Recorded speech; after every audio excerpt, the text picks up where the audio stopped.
How to sew the accessories for the sewing case, available in 3 prints. Use this tutorial to make the needle case, pincushion and tape measure. Making the needle case. Let's start by assembling the pages. Take all the pieces that you need for the needle case and start off with 2 of the needle case pages pieces. You can remove the labels from them at this stage. Now place these 2 pieces right sides facing, make sure they're the same way up, and pin them together. If you pin them together at the corners first, then you can pin between them. So match up each of the corners first.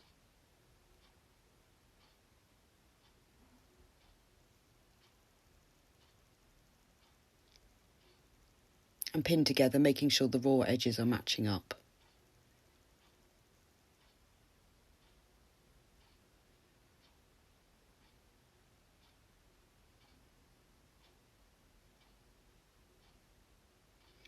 Now you need to leave a turning gap in the bottom of the bottom edge. So fold it in half to find the centre. And if you mark 3/4 of an inch either side of this centre point, then that will leave a 1.5 inch turning gap along this bottom edge. So place vertical pins at this point. Now sew together from one pin all the way around and stopping at the other pin, leaving that turning gap unstitched. Now I folded over the edge of the seam and pressed it. But to remove the bulk from the corners, clip off the corners and then a little piece either side. This will just take all of that fabric out from the corners and you'll get neater points. So clip the corners all the way around, making sure that you don't cut through the seams.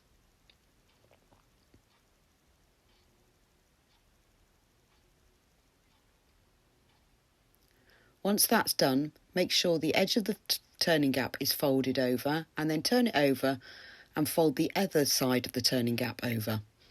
Now turn the page right sides out through that turning gap.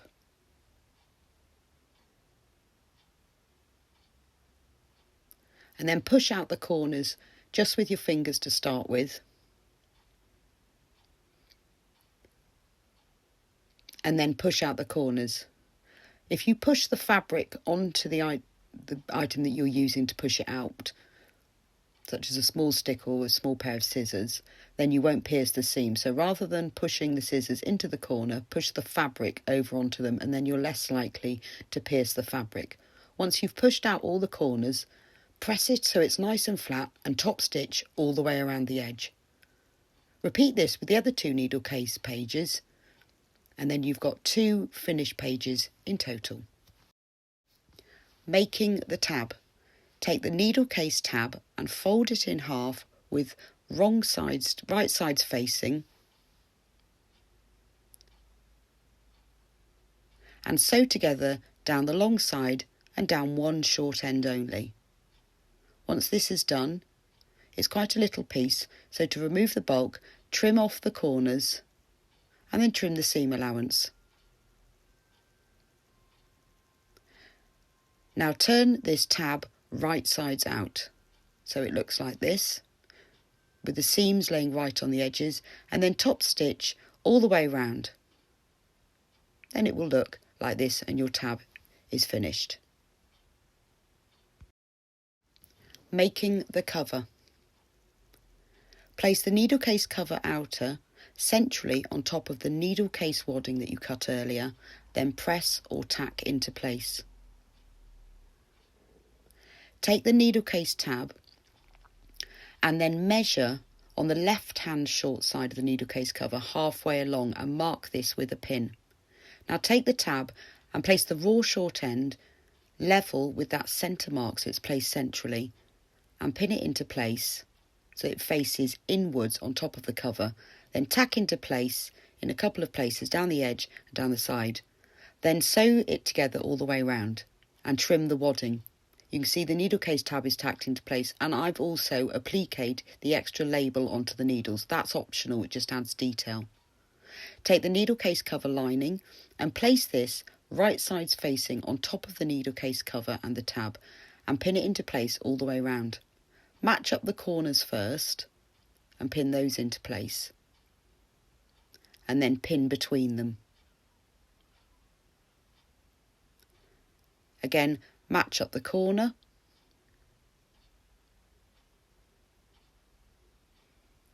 and then match up the other corner.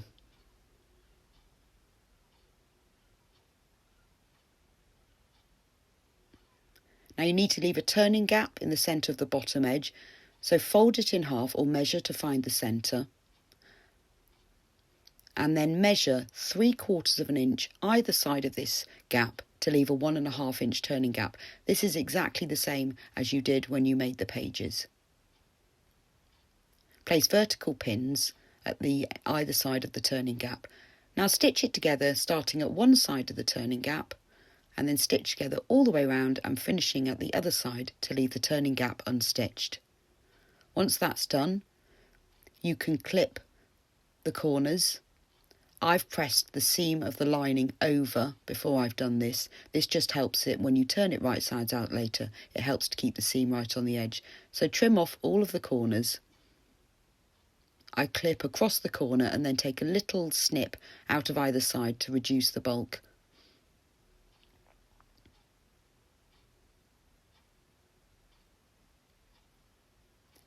And fold the edge of the turning gap over on the lining side, turn it over, fold the edge of the turning gap over on the outer side.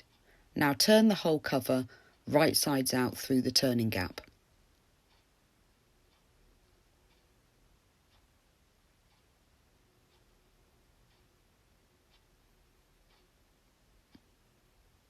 Push out the corners with your fingers to start with,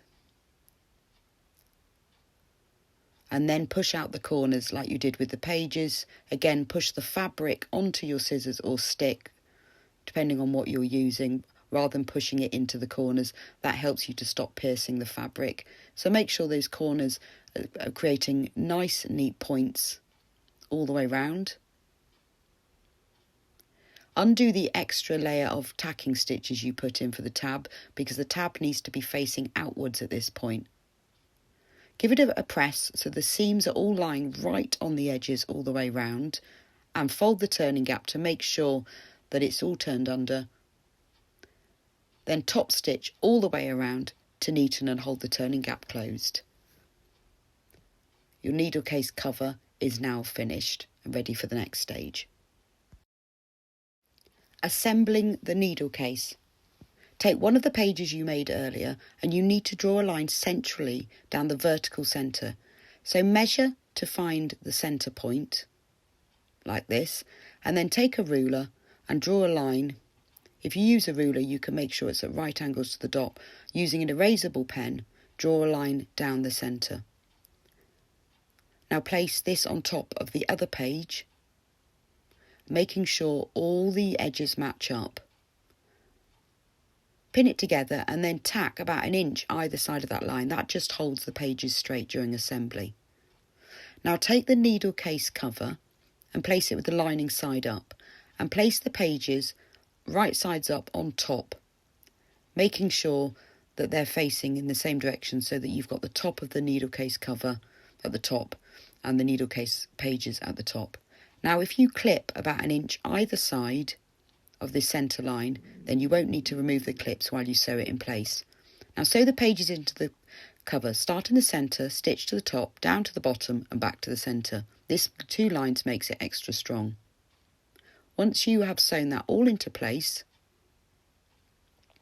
you can just remove those tacking stitches that you placed earlier just to make sure that the needle case page stay together. So just take the tacking stitches out on both sides.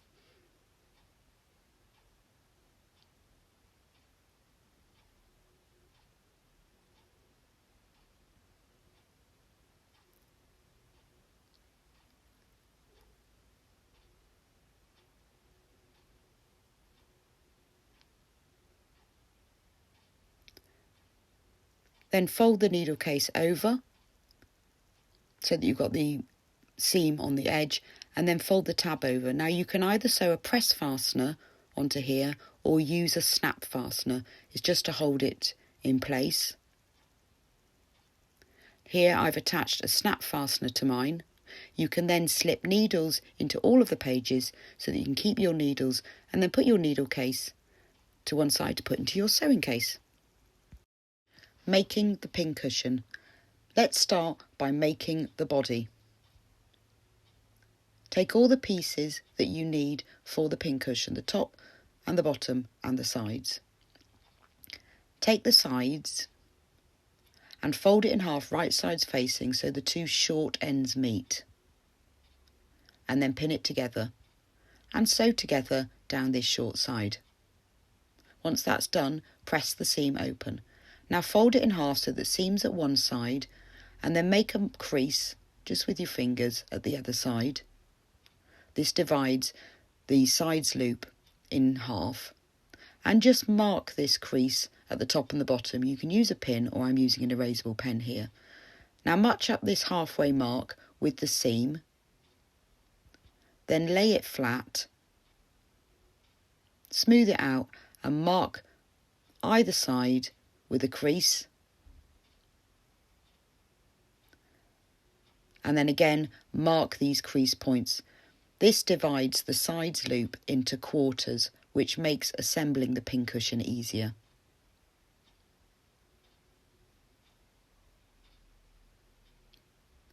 Take the pincushion top,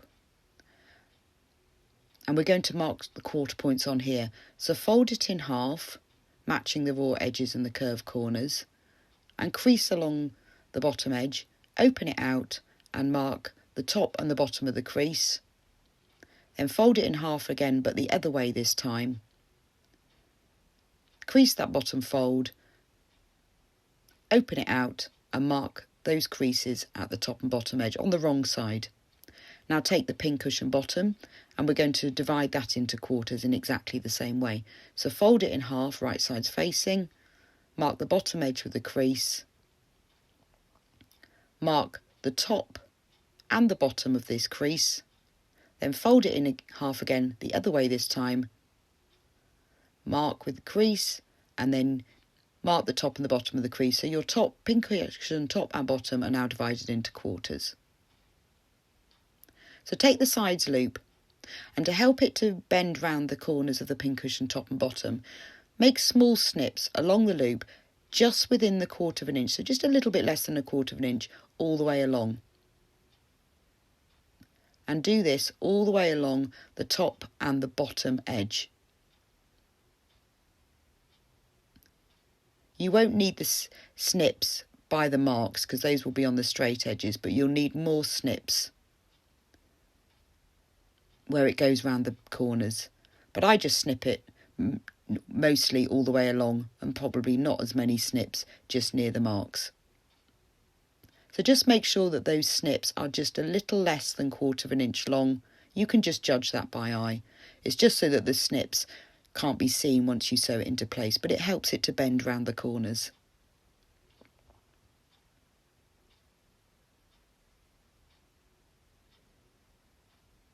But don't snip where the seam is. Now take the pincushion top and the sides loop and place the seam on the top mark. So you're matching the seam with the mark, the halfway mark that's on the top edge, and pin that together. Now take the next quarter mark of the sides loop and match that up with the next mark on the pincushion top and pin together. And then work round, take the next mark and place that so it matches up with the mark on the other side. By anchoring it in these 4 places first, it's much easier to get a neat finish, get it even, and also it's easier to get it round the corners. So everything is right sides facing now, and you've anchored it at those 4 quarter marks. I'm placing my pins vertically because it's easier to pin it into place this way because you can use more pins. Now when you get to the corners, because you've snipped the edges, all you have to do is pin the loop into place, opening out those snips slightly so that it fits right nice and evenly. Take a little bit of time with this so that you don't have any little pleats or tucks in the sides loop. It will lay flat because you've made the snips. So you can see here I'm just placing vertical pins into the sides loop and the pincushion top.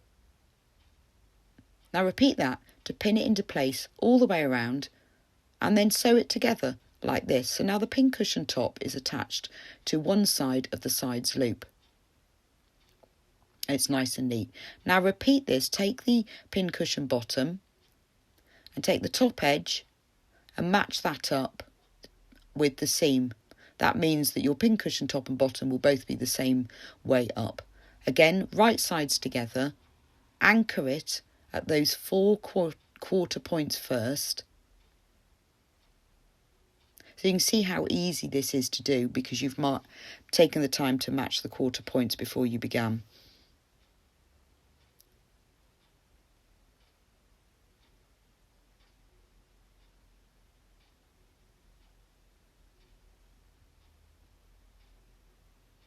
And then pin the final quarter point together.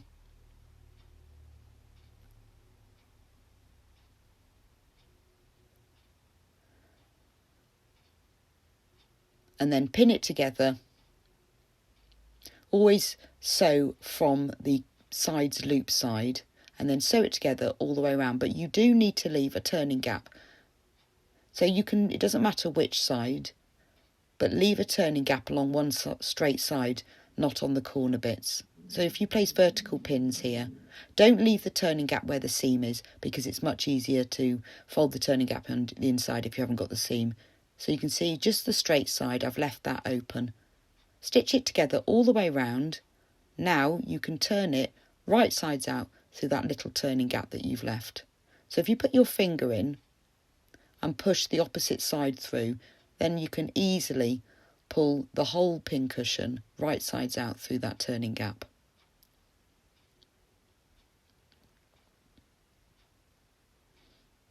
Push out all of the corners and edges and curves with your fingers.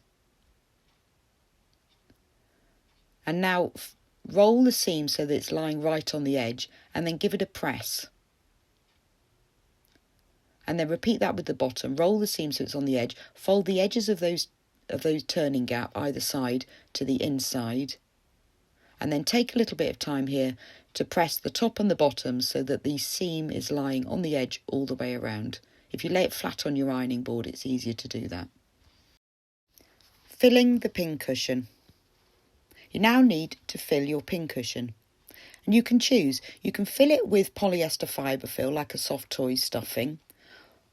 Or I prefer to use ground walnut shells. These are ideal for stuffing pincushions as they help to keep the pins sharp and clean as they're mildly abrasive.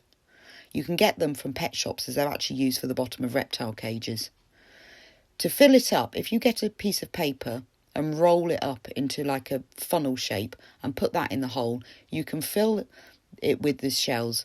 If you do this, then put a little bit of toy stuffing on top by the opening just to stop them coming out.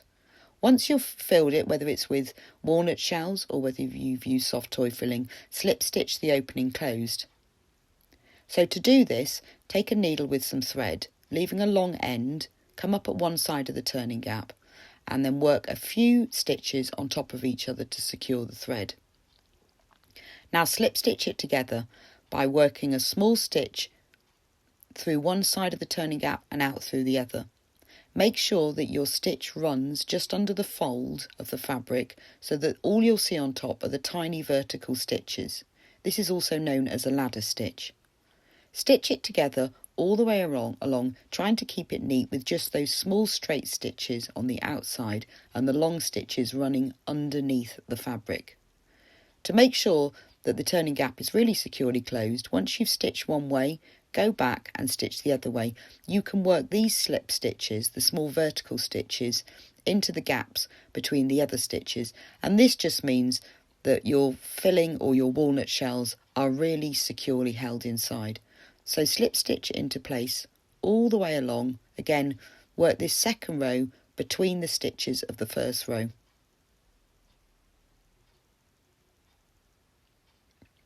If you use a matching thread, then you won't be able to see the stitches.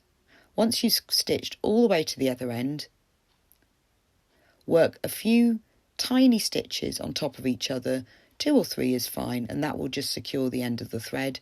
Then push your needle through the seam and then out through the centre somewhere. This means that the end of the thread is lying inside. Trim that off, and then you can trim off the other starting end. And your pincushion is now ready, and you can push all your pins inside so it can be put inside your sewing case. Making the tape measure. We'll start by making the front and back. Take all the pieces for the tape measure from your panel. You've got the top, the bottom and the sides. You need a retractable tape measure, the card that you've cut from the template on the instructions, and use that to cut 2 pieces of wadding. Start by taking the tape measure cover top and thread a needle with an extra long length of thread and thread the 2 ends through the eye of the needle so that you've got a loop left on the end like this. Now thread the needle on the right side of the tape measure cover top about 1/8 of an inch from the edge. Push it through and then thread the point of the needle through the loop, and that gives a nice secure start where you don't need a knot. Now work a running stitch all the way around the edge, about 1/8 of an inch in from the edge on the right side. It doesn't have to be super neat because these stitches will be hidden, but try and keep the running stitches reasonably close together, as the smaller the running stitches are, the neater the gathers will be. So you can do it like I'm doing here, where you put several running stitches on your needle at once and then pull them through, or if you prefer, you can work 1 stitch at a time, but as I say, they don't have to be super neat because they won't be seen.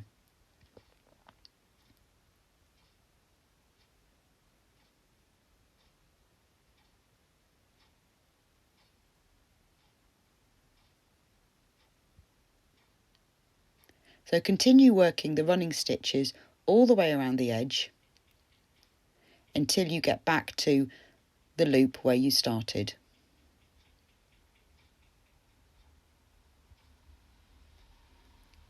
Now lay the tape measure cover top right sides down, but keep the needle threaded. Place 1 piece of wadding onto the centre of the wrong side of the tape measure cover top, and then take the card circle template and place that on top. Make sure that they're central, hold them in place with your finger, and then pull the thread. Because you've got a double length of thread, it's quite strong, so it shouldn't break, but don't pull too hard or it will come undone. So just pull it gently until the whole of the tape measure cover top is gathered around the card.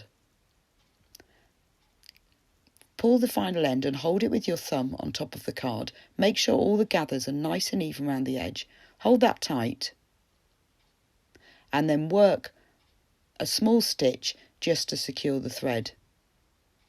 Now to make sure that it's extra secure, if you work all the way around just through the fabric, work a long back stitch. So if you work a stitch going underneath and then forward and then another short small stitch back and then forward like this all the way around, that just helps to secure it, which is important because we're going to take the card out in a minute, and the more secure it is, the better the finish you'll get. So just work this long back stitch all the way around. Again, it doesn't need to be super neat because these stitches won't be seen. This helps to secure those gathers as well, because you can make your stitches into the little pleats. Once you get all the way around the edge, secure the thread by working a few over sewing stitches on top of each other.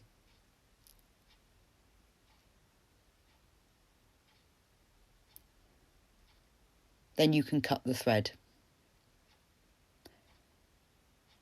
Now give it a press from the front and the back like this. That just makes everything neat and holds all the gathers nice and flat.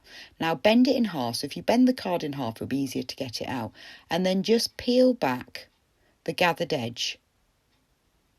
You only need to peel back 1 or 2 inches. Just enough so that you can slide the card up, but hold the wadding in place because that's got to stay where it is. The card is merely used to get a nice circular edge. So take that out, give it a press so you've finished the tape measure cover front. Now take the tape measure cover bottom and do this in exactly the same way. Making the gusset. Fold the tape measure cover gusset in half lengthways with right sides facing, matching the raw edges along the top and bottom and down the sides. Pin it together, making sure the short raw ends meet and the long raw edges meet.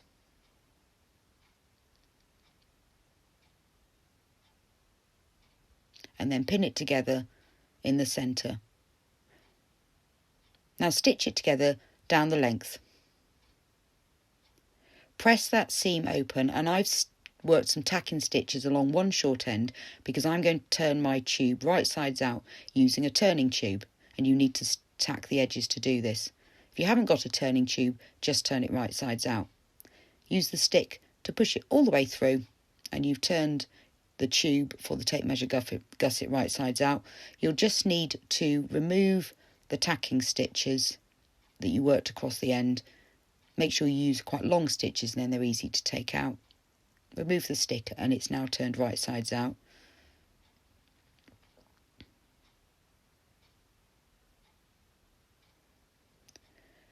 Now arrange the gusset so that that seam is running down the centre of the back edge, and then give it a press.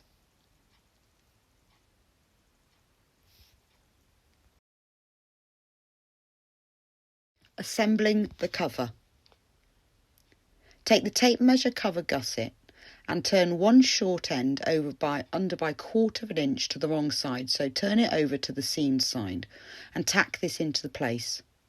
I'm just going to tack this into place by hand, just because the rest of the process is now hand sewing. So just work a few long stitches on top of each other. You'll take these out later. It's just easier to tack it into place. It holds it all nice and neatly. Now take your tape measure cover top, the one that you've gathered earlier with the wadding inside, and the place you're going to start is where the tape measure is going to come out. So I want that to come out centrally on the right hand side, but you can choose where it comes out. Place a pin there just so you know where you're going to start. Now take your needle and start off by securing the thread into the end that you've turned under, just into that corner. If you thread the thread through and then work a couple of stitches on top of each other, that will just secure the thread. It's easier to secure it before you sew it together. So now that's nice and secure. Now place this wrong sides facing with the tape measure cover top, about 1/8 of an inch away from where you want the tape measure to actually come out of. And then work a couple of stitches just to secure the two together. Now you need to slip stitch or over sew the edge of the tape measure cover top to the edge of the tape measure cover gusset. And obviously the top is circular and the gusset is straight, but if you just work small stitches placed fairly close together and then just bend it round, work one stitch and then bend it round, then work the next stitch and bend it round, then you can easily get that straight edge to go around the curved edge. The key here is to make sure that this long stitch that goes underneath the fabric stays in the fold of the fabric on the tape measure top, and then there is just a small straight stitch that can be seen. Now stitch all the way round until you reach 1 inch from where you started. Now you can use your tape measure for this. Measure 1/4 of an inch from where you started and mark this position on the tape measure cover top with a pin. This is where the gusset's going to stop. Now fold the gusset round and then mark with a pin where it meets the pin on the tape measure cover top. This is going to be the end of the gusset. Now the gusset is much longer than you need.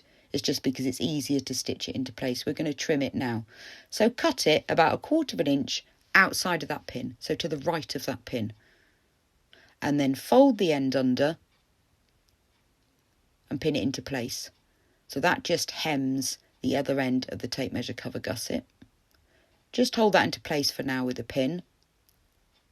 And then pick up your needle again and continue sewing the gusset to the top, just like you've been doing. Make sure the end that you've just turned under stays turned under. And make sure as well that you only stitch into the top bit, not the turned under edge, and that will help that turned under edge to stay under. So you can see here I'm stitching into the tape measure cover top and then into the gusset. You can now remove that pin and work a few over sewing stitches on top of each other just to secure that end. And then that attaches the tape measure cover top to the gusset. You can now cut the thread, and then to hold that end in place that you've turned under, just work a few tacking stitches through it. It's just easier when you're working with something small and fiddly like this. The less pins that you have to get caught around your hand sewing thread, the better. So I just work a few tacking stitches, which means that I can take the pin out.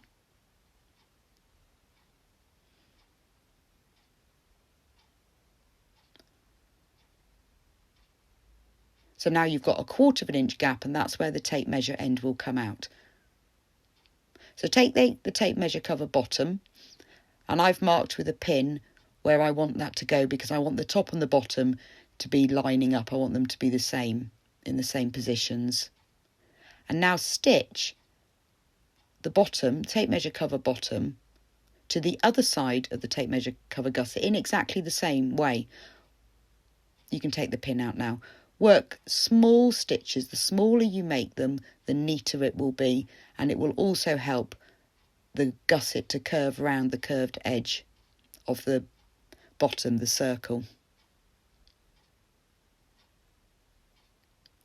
So you need to stitch it all the way around in the same way, but this time it's slightly different.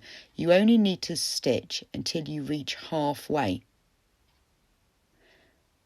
So keep checking as you're going along to see where you are. You could mark that halfway point on the base with a pin if you want, but because it's got those printed words on, it's quite easy to see which is the halfway. It doesn't have to be exact, it's about halfway.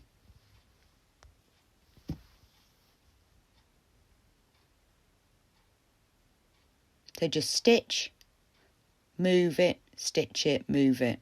And again, try and keep those stitches as small as you can.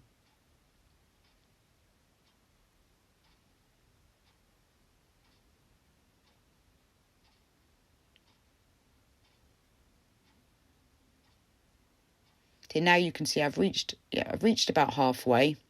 So leaving the needle threaded, open it up and take your tape measure. Now see the little button that's the retracting button, that needs to be on the top. So place that so that's on the underneath the tape measure cover top. Pop it inside, it will fit. If you've got 150 centimetre tape measure, it will fit. It's nice and snug, but it will fit. Make sure that the end is in that gap between the two ends of the gusset. And pick up your needle, and you now need to stitch the rest of the back to the gusset, but with the tape measure inside this time, because it's the only way to get it in. If you ever need to replace the tape measure, if it gets damaged or anything, you can just undo a few of these stitches to take the tape measure out and replace it. You don't have to redo the whole cover. But because it's just hand sewn stitches, it's quite easy to replace.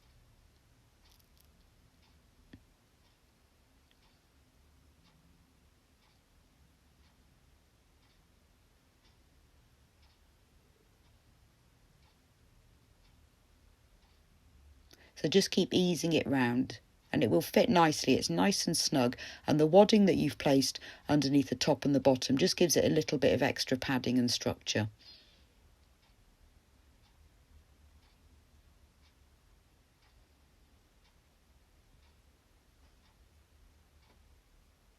So I'm just adjusting it here just to make sure that the gusset is going to be lying straight. So just pull it up slightly. And then when you reach the other end, it's already tacked under, so just work a few over sewing stitches on top of each other just to secure the thread. Those tacked under ends will stay in place because they're all sewn in and they can't come out because they're sewn into the seam. So make sure that this end is nice and secure.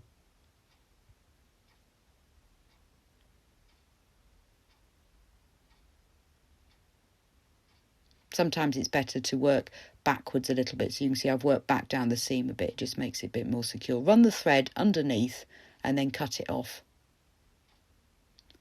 Now all you need to do is remove those tacking stitches, because you don't need those anymore. So just snip those out and pull out the loose threads.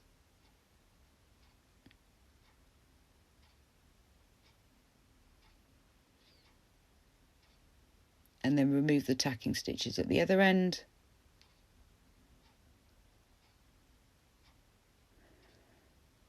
And then you can adjust it slightly. If you need to move the tape measure at all, you can roll it around. If you want if it is slipped at all, it's easy to move around. And it's finished, so you just pull it out and you can press the button quite easily, and your tape measure cover is finished and ready to put into your sewing case.